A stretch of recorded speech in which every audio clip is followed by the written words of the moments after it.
जब से सैलाब आया है पहले दिन से हमने यहाँ पर आकर सर्वे किया है और यकीनन बहुत बुरी हालत है। तो हमने यहाँ पर एक टेंट सिटी कायम की है, टेंट विलेज के नाम से। हमने यहाँ पर लोगों के लिए सुबह शाम दोपहर खाने का, साफ पानी का, इनके वाशरूमों का इंतजाम यहाँ पर किया है। नमाज के लिए हमने इंतजाम किया। अब मैं ये समझता हूँ कि कौम को निकलना चाहिए। इलाके पर सैलाब आया हुआ और जितने ज्यादा लोग मुतासिर हुए हैं, तो उसके हवाले से तो इंतहाई जरूरी है कि सारी कौम की तरफ से जो है आकर इन लोगों को सहारा देना चाहिए। जानवर की कुर्बानी की जाएगी और सैलाब मुतासरीन में ये जानवर जो है वो कुर्बान किया जाएगा। तो हम भी यही कोशिश कर रहे हैं कि इनके लिए एक अच्छा मील जो है वो तैयार करके इनको खिलाएं ताकि ये कोई कमी महसूस ना करें। बिस्मिल्लाहिर्रहमानिर्रहीम। पाकिस्तान से मैं दुनिया भर में देख रहे हो सुनने वालों को अस्सलाम वालेकुम। मेरा नाम ज़ैन इम्तियाज़ है और आप देख रहे हैं डेली पॉइंट। नाज़रीन, इस वक्त हम मौजूद हैं जलालपुर पीरवाला में, जहाँ पर सैलाबी तबाहकारियाँ जो हैं वो काफ़ी हद तक जो है वो आबादियों को मुतासिर कर चुकी हैं। टेंट सिटी जो है वो बाकायदा तौर पर कायम की गई है और ये टेंट सिटी कायम की गई है लिटिल स्टेम्स फाउंडेशन की जानिब से, जिनके चेयरमैन इब्तिसामुर रहमान साहब हमारे साथ मौजूद है। सर, सबसे पहले तो बहुत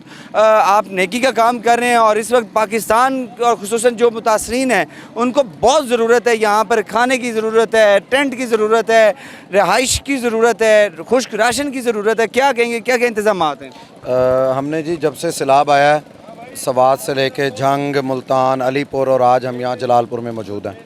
पहले दिन से हमने यहाँ पर आकर सर्वे किया है और यकीनन बहुत बुरी हालत है, जैसा कि मीडिया पे आप देख रहे हैं। तो हमने यहाँ पर एक टेंट सिटी कायम की है, टेंट विलेज के नाम से। तो जहाँ पर 100 ख़ानदानों को, एक एक ख़ानदान में 20-20, 25-25 लोग भी हमारे पास यहाँ पर है। एक फैमिली नहीं, पूरा ख़ानदान, यानी उसके कज़न हैं, रिश्तेदार हैं, इवन के ख़ानदान के डिफरेंट लोग भी वो यहाँ पर एक ही खेमे में 3-3, 4-4 फैमिलियाँ एक ही खेमे में रह रही हैं। बड़ा खेमा है, आम खेमों के मुकाबले में इस खेमे का साइज़ बड़ा है।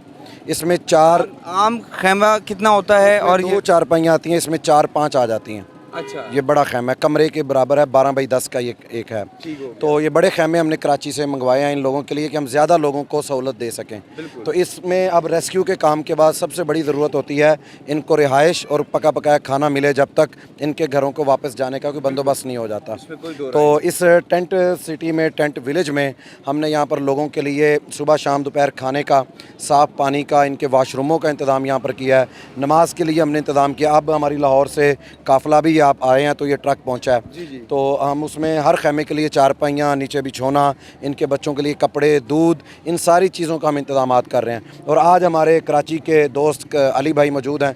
उन्होंने कहा जी हम जैसे अपने लिए खुराक पसंद करते हैं इनके लिए भी होगी। तो आज एक जानवर भी हम यहाँ पर जो है वो ज़िबा करने लगे हैं। वो आपको अगर अभी ज़िबा होगा, अभी आपके सामने ज़िबा होगा। जी जी सर, ये लोग कहा करते हैं कि हम जो नेकी का काम करना है ना, जो अपने लिए खाना पसंद करना है ना, वो दूसरे के लिए पसंद करें। आपने जो अपनी ज़ात के लिए कुछ करना है ना, वो दूसरे के लिए करे, तो वो पता चलता है कि यार आप अल्लाह की राह में जो है वो सही खालिस्तन नेकी कर रहे हैं। तो अब मुझे ये बताइएगा कि ये जानवर यहीं पर ज़िबा होगा और शाम का डिनर इसी से होगा इंशाल्लाह। और पूरे खेमा बस्तियों देखें, इनकी इस मुश्किल को तो हम नहीं ख़त्म कर सकते। ये तो लेकिन हम इनके लिए एक उम्मीद और इस ट्रोमा से तो इनको निकाल सकते हैं। हम सब आपके साथ हैं। बिल्कुल। अच्छा अली भाई, इब्तिसाम भाई, अब ज़रा खेमे जी मैं आप करते हैं, क्योंकि ज़री सी बात है कि कहा जा रहा है कि इन खेमों में एक फैमिली नहीं है बल्कि पूरा ख़ानदान है, यानी कि कज़न्स हैं। उसके अलावा जो है यानी कि 15 से 20 लोग जो हैं वो खेमों में आ सकते हैं। चलते हैं जी, खेमे देखते हैं। जलालपुर में सबसे पहले हमने यहाँ पर टेंट विलेज कायम किया। अच्छा। और लोगों की इतना रश है, अभी भी लोग आईडी कार्ड्स और डिमांड लेके आ रहे हैं। 3-3 दिन गुजर गए हैं, लोगों को यहाँ टेंट्स चाहिए। हमारी जो कैपेसिटी थी हमने लगा दी। अब वो हम उन्हें भेज रहे हैं कि आप आगे जाएं, और भी लोग बैठे हैं। लेकिन यहाँ पर इंतज़ामात गवर्नमेंट को चाहिए कि वो मज़ीद बेहतर करें, ताकि लोग, अभी भी औरतें बच्चे रात को यहाँ सड़क पर बैठे होते हैं। हमें बड़ा बुरा महसूस होता है कि हम इनके लिए कुछ कर नहीं पा रहे। तो इस वक्त ज़रूरत है कि सब मिल के हम अपना किरदार अदा करें। बिल्कुल। अच्छा, अब ये हमारे पास चूँकि टेंट्स ये आप देख सकते हैं, इधर अगर आपको ये दिखाएं, ये 2 खेमों की फैमिलियाँ हैं।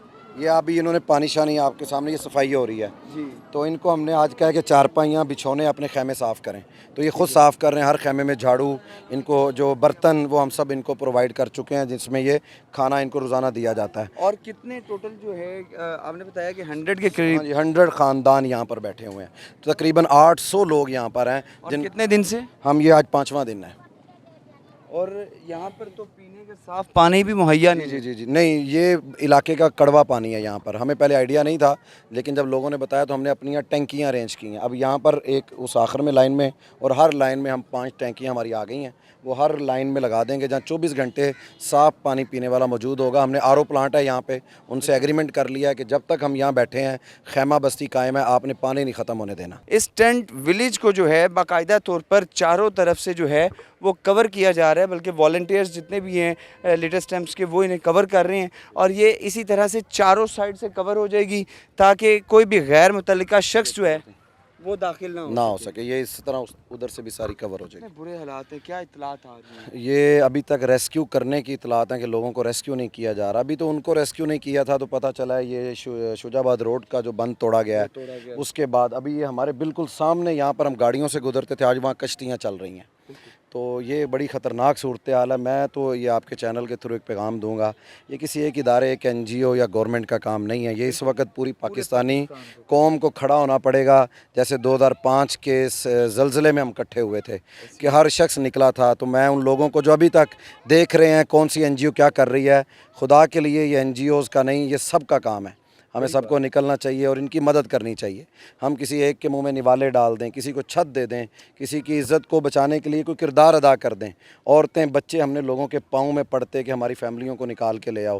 किराए इतने ज़्यादा थे। बहरहाल अब बेहतर आ रहा है। हमने भी अपनी यहाँ पर सिस्टम को देखा तो रेस्क्यू शुरू करने का कोशिश की है। मैं ये समझता हूँ कि कौम को निकलना चाहिए। ये बाज़ इदारे, चंद NGOs या ये कह लें कि मकसद ऑर्गेनाइजेशन आके जो काम कर रही हैं, उसके साथ ये काम होने वाला नहीं है। जितने वसी मकसद इलाके पर सैलाब आया हुआ और जितने ज़्यादा लोग मुतासिर हुए हैं, तो उसके हवाले से तो इंतहाई ज़रूरी है कि सारी कौम की तरफ से जो है आकर इन लोगों को सहारा देना चाहिए, इन लोगों का साथ देना चाहिए। सारी कौम की तरफ से किया जाएगा तो फिर हो सकेगा। बिल्कुल जी, कौम को निकलना चाहिए। और अब जो है बाकायदा तौर पर जानवर की कुर्बानी की जाएगी और सैलाब मुतासरीन में ये जानवर जो है वो कुर्बान किया जाएगा। जिस तरह हम घर के अंदर अपने मसालेदार और इंग्रेडिएंट्स डाल के जो एक अच्छा कौरमा बनाते हैं, सालन बनाते हैं, जिससे हम खुद भी खुशी महसूस करते हैं कि हम अच्छे से अच्छा सालन खाएं, तो हम भी यही कोशिश कर रहे हैं कि इनके लिए एक अच्छा मील जो है वो तैयार करके इनको खिलाएं ताकि ये कोई कमी महसूस ना करें। जितना दुख इनका कम कर सकते हैं वो हम कम करने की कोशिश करें।